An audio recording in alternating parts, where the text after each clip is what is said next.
ମାଞ୍ଚେଷ୍ଟରର old Trafford ଗ୍ରାଉंड रे भारत और England मध्य खेला जाइतिबा चतुर्थ टेस्ट मैच एक रोमांचकर स्थिति रे पहुंचबा परे कोनोसी फलाफल बिना ड्रॉ रे समाप्त होछि। एही मैच रो अंतिम दिनटी संपूर्ण भावे भारतीय बैटरक सपक्ष रे रहितला। टीम इंडिया रो 3 जण बैटर शतक हासिल करी सीरीज रे इंग्लैंड रो अपराजय अग्रणी हासिल करिवार आशा को धूलिसात कर दैछंती। मैच शेष हेबार 1 घंटा पूर्व एक मजादार घटना देखा मिलता। इंग्लैंड रो अधिनायक बेन स्टोक्स रविंद्र जडेजा एवं वाशिंगटन सुंदर को मैच ड्रॉ करने पई हाथ मिलाइबा प्रस्ताव देथिले, जहाकू भारतीय बैटर माने स्पष्ट भावे प्रत्याख्यान करथिले। सही समय रे जडेजा 89 एवं सुंदर 80 रन करी खेलुथिले एवं उभय निज निज शतकर निकटतर थिले।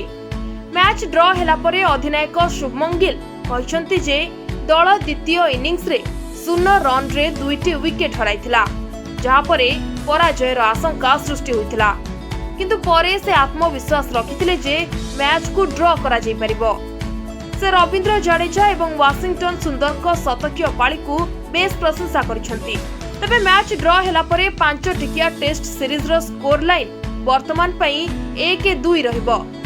आगामी टेस्ट भारत जितिले सीरीज बराबर स्थिति रे रहिबो, हेले भारत हारिले सीरीज रु भी हारिबा को पड़िबो।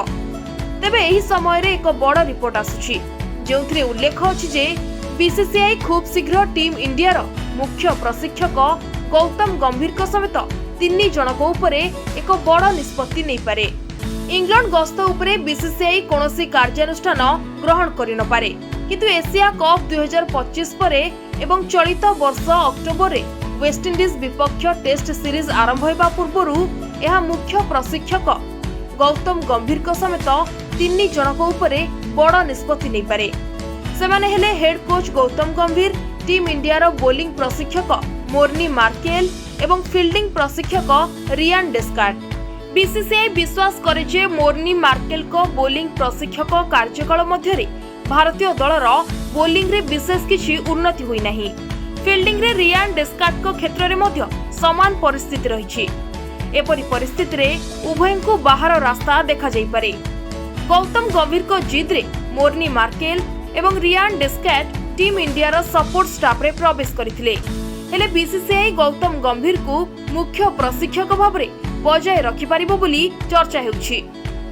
तबे भारत एवं इंग्लैंड मध्य रे पंचम तथा अंतिम टेस्ट जुलाई 31 रु द ओवल रे खेला जिवो। सीरीज 1-2 रे पछुआ थिबा टीम इंडिया को सीरीज ड्रॉ करबा को हेले एही टेस्ट को जे कोनोसी परिस्थिति रे जितिबा को पड़िबो। Bureau report, Odisha connect.